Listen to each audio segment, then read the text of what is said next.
Tak, my se vám představíme, já jsem Jitka Hajková a kolegyně Martina Němcová. Tak, spolu tady učíme děti a snažíme se, aby naše snažení společné vedlo k nějakému zdárnému cíli a aby se tady u nás dětem líbilo. Takhle, když to předsvakávám, tak to vidíte, aspoň tak. Vidíme. Jo, nenechte se tím už porušit a jděte. Já jsem strašně zvědavá, co bude nám k té spolupráci s těmi ostatními nebo s těmi nějakými různými spolky. My jsme zahájili v roce 2003 spolupráci s Horním Maršovem, což je středisko ekologické výchovy Sever, kde jsme s nimi začali vlastně spolupracovat na projektu Kouzelná zahrada. Bylo to česko-polské přátelství a v rámci toho já jsem absolvovala koordinační školení koordinátorů ekologické výchovy, takže máme na škole proškoleného koordinátora, který to tady může na to dohlížet.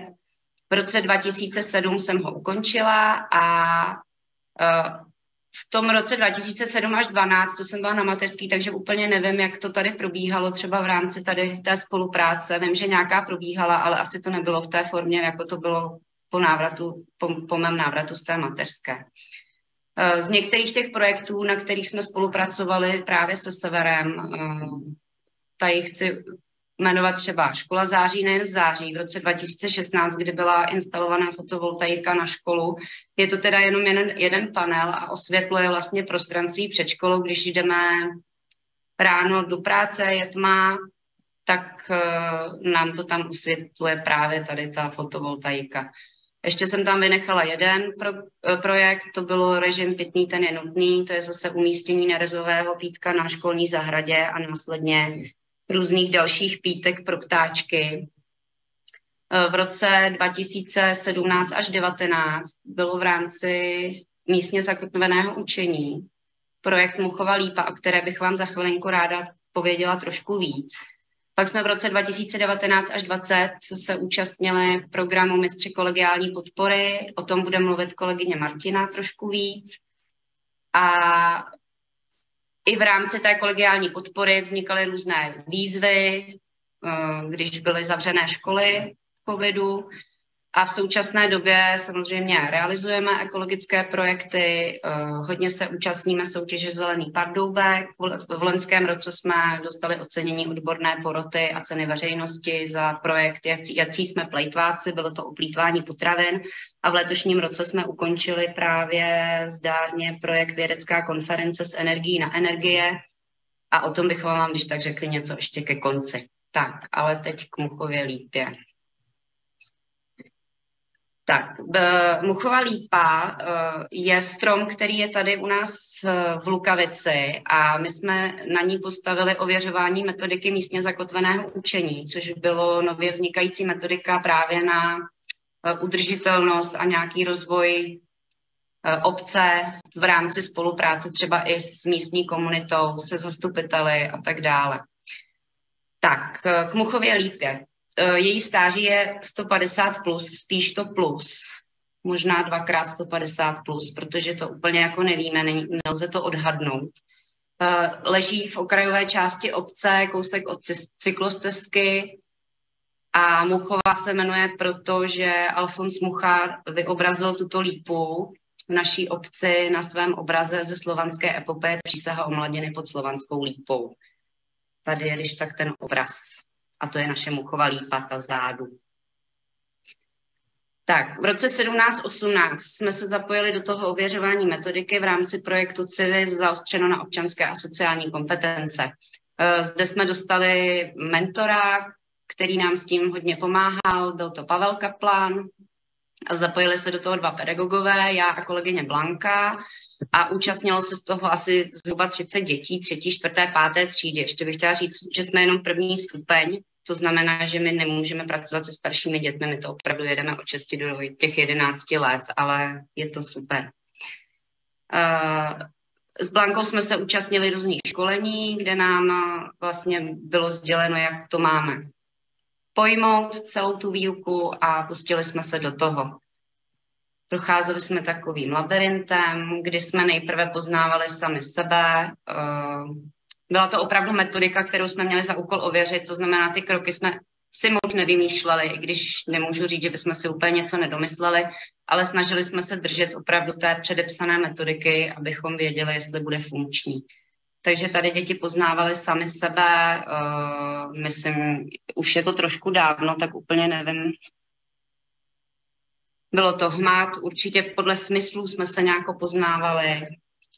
Potom jsme tvořili pravidla pro tu naší spolupráci, protože jsme věděli, že to bude nějaký dlouhodobější projekt, takže jsme si utvořili společná pravidla.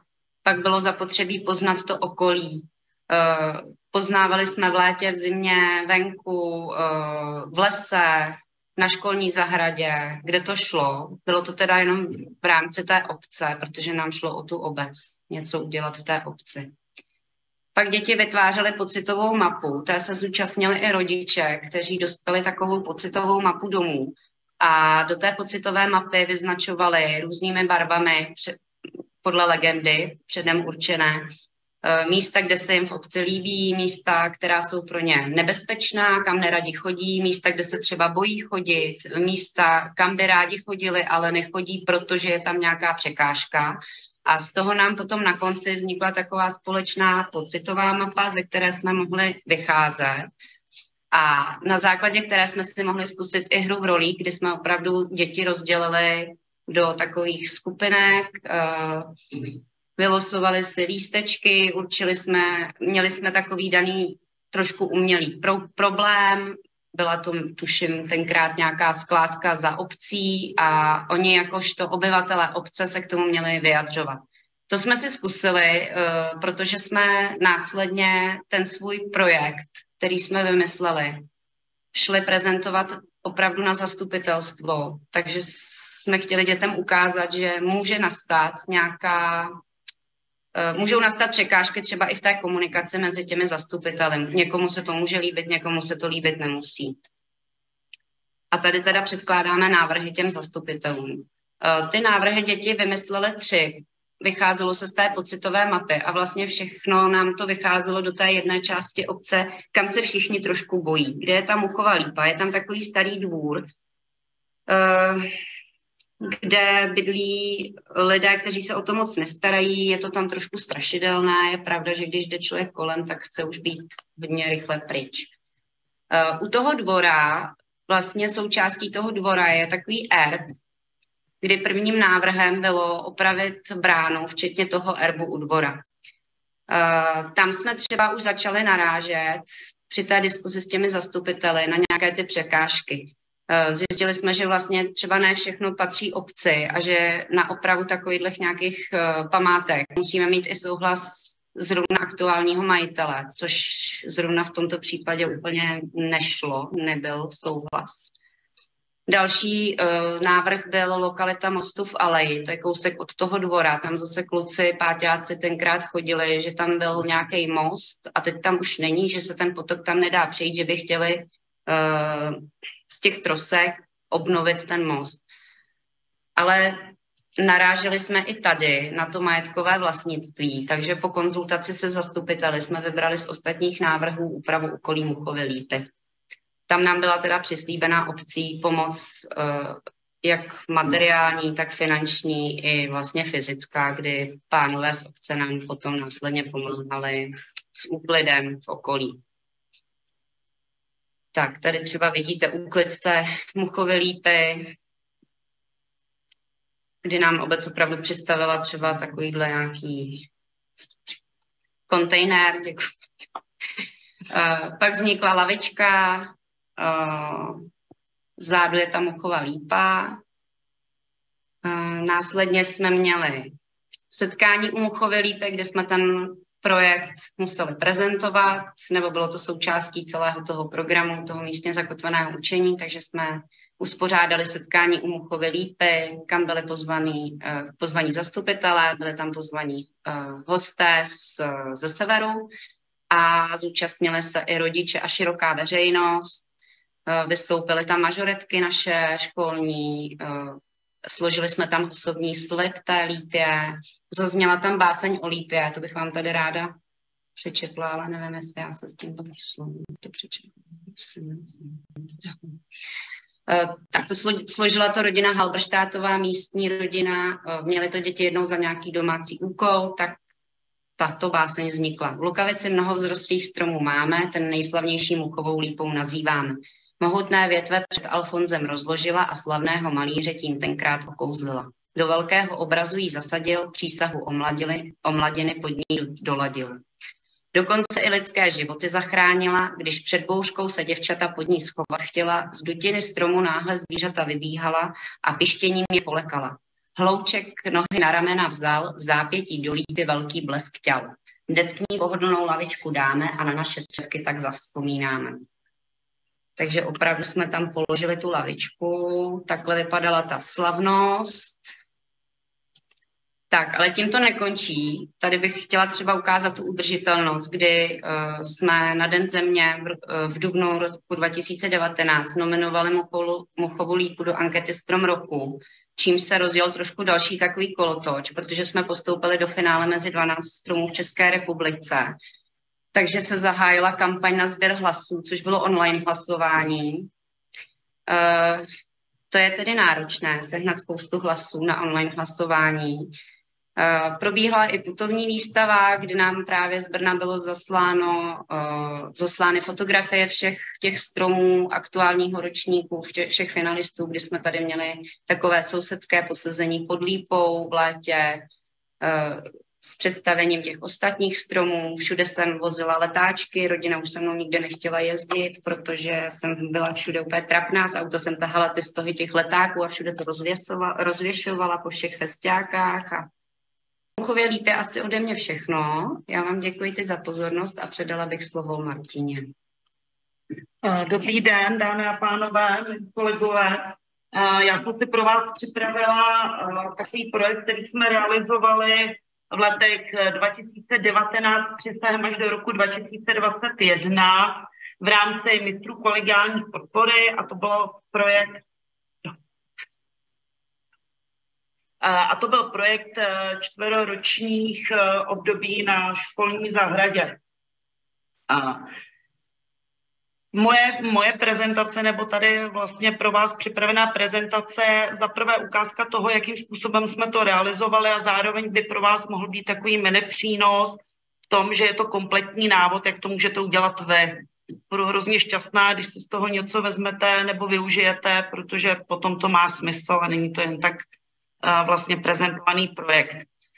Cílem projektu vlastního, ještě se jenom vrátím, že 4roční období na školní zahradě byl projekt, který byl realizován v rámci projektu Mistři kolegiální podpory. Máte tam napsány takové ty informace k tomu, číslo výzvy. Cílem projektu, nebo hlavním cílem projektu bylo vlastně plánání a prožití školní zahrady během 4ročních období formou realizace tematických dní. Dílčí cíle, kdy jsme to potom vlastně rozsekávali, tak bylo vlastně sestavení nějakého realizačního týmu, který bude tento projekt v rámci školy dělat. Druhým dílčím cílem bylo vlastně vzájemná spolupráce v tom týmu a vytvoření osnov 4 tematickým dnům k pobytu na školní zahradě. Třetí dílčím cílem bylo vlastně vytvoření souboru aktivit, činností, úkolů, které by se daly využít v ten daný den, ale i následně do dalších let i v jiném prostoru. Dalším čtvrtým cílem bylo společně vše naplánovat, realizovat a reflektovat a samozřejmě pátý velmi důležitý dílčí cíl bylo prezentace jednotlivých aktivit, webové stránky, výstava fotografií, výrobků, medializace, aby prostě to, co děláme, bylo nějakým způsobem prezentováno dál.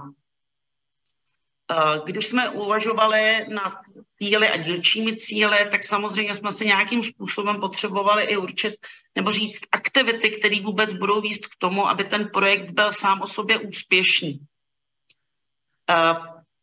Ty aktivity zase bylo to, že analýza školní zahrady a materiálně technického vybavení. Myslím si, že to je u každého projektu. Prostě pokud chcete něco udělat, musíte znát terén, kde to budete dělat a musíte mít nebo vědět, jaký máte materiální zázemí. potom vlastně stanovení společné stanovení konkrétních výstupů, které by měly celý projekt naplňovat. Následně společná konzultace při plánování jednotlivých aktivit v rámci tematických celků nebo tematických dní, následně vzájemná spolupráce při realizaci aktivit, úkolů a činností, což je velmi důležité, následně to ještě budu komentovat, a společné zhodnocení naplněných cílů a z těch jednotlivých tematických dní. Tady máte ukázku našeho realizačního týmu. Bylo to vlastně 6, včetně mě 6 kolegů, plus koordinátor projektu, což byla Lenka Burešová, která byla naprosto úžasná, přijala a hrozně nám s tím projektem pomohla. Zde máte jenom k nahlédnutí návrh časového harmonogramu pro realizaci projektu. My jsme si prostě vytvořili takovýhle harmonogram úplně krásně, jak vidíte, září, říjen, všechno jsme to měli promakaný, propracovaný, těšili jsme se, jak to všechno krásně klapne. A v roce 2000 až 2001, 2002, jak tady je napsáno, měli jsme vše vymyšlené, tvořili jsme, plánovali jsme, byli jsme nadšené, kolegyně, ale nastaly skutečnosti, které nešlo ovlivnit. A ty jsme nazvali kritické momenty při realizaci našeho projektu. Byly 3. První kritický moment bylo jsme tým. Při realizaci toho projektu jsme se vlastně scházeli, měli jsme setkání všechny kolegyně tady ze školy a při tom projektu a padaly tady nápady, ale narazili jsme na první moment, s kterým nám právě pomohla hrozně Lenka, a to bylo, že ten tým vždycky tvoří určitá skupina lidí. Každý je nějaký, někdo víc dominantní, někdo méně. A třeba tady v tom se musím přiznat, že jsem trošku kámenem úrazu byla já, protože jsem hodně dominantní a trošku takový vizionář a házela jsem jeden nápad za druhým a válcovala jsem kolegyně. A tady v tomhletom byla výborná právě ta koordinátorka Lenka, která řekla a stop, buď to jedeš za sebe, nebo jedeš za tým.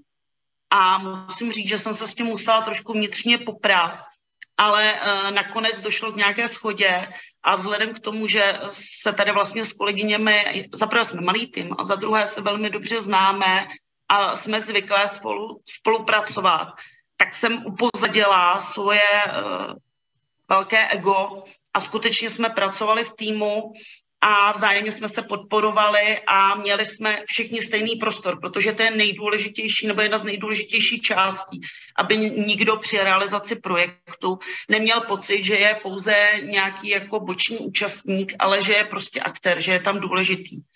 Druhý kritický moment je počasí. Jakoukoliv aktivitu, kterou plánujete někde venku, vám může ovlivnit počasí, takže my jsme si mohli naplánovat krásně tematický celek zima, v lednu, jenomže byl leden, který byl bez sněhu. Takže kritický Paní moment... Hájková, já se omlouvám, že vám do toho takhle nevybíravě skáču. Já bych poprosila vzhledem k času, jestli bychom mohli během minuty 2 to zasměrovat k závěru. Určitě. Takže druhý moment, počasí, chápeme, je potřeba uspůsobit se. Třetí moment, pandemická situace spojená s covidem, distanční výuka.